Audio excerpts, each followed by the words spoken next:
Ministri i Ekonomisë dhe Punës, Besar Durmishi, sot në një konferencë për media ka prezantuar rezultatet e 2 viteve të punës së ministrisë, duke theksuar se prioritetet kryesore të institucionit kanë qenë krijimi i vendeve të punës, përmirësimi i klimës afariste dhe tërheqja e investimeve të reja.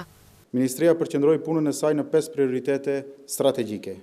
ulje të papunësisë, mbështetje të investimeve, zhvillim të ndërmarrjeve të vogla dhe të mesme, zbatim të agjendës reformuese dhe digitalizim të shërbimeve. Një nga përgjegjësitë tona më të mëdha në 2 vitet e fundit ka qenë mbrojtja e standardeve të jetës së qytetarëve. Punuam në një kohë kur ekonomia botërore ende po ndjen efektet e krizave globale, ndërprerjen e zinxhirëve të furnizimit dhe tensionet gjeopolitike.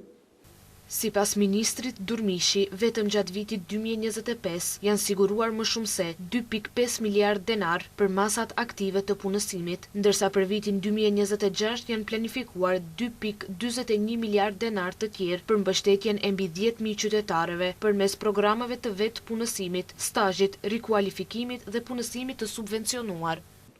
Tash statistik me veti këtu nuk kam, për arsye se kom marrë të jap llogari para mediave, para qytetarëve për punën që ne kemi bërë për 2 vite. Dhe normalisht që në çdo institucion, domethënë, për këto 2 vite ka pasur punësime të cilët janë realizuar në bazë të meritës dhe në bazë të përgatitjes të cilën e kanë pasur kandidatët të cilët e kanë aplikuar nëpër ata vende pune. Durmishi në fund të konferencës theksoi se reformat do të vazhdojnë edhe në periudhën e ardhshme, me fokus në rritjen e investimeve, forcimin e kompanive vendore dhe përmirësimin e standardit të jetesës së qytetarëve.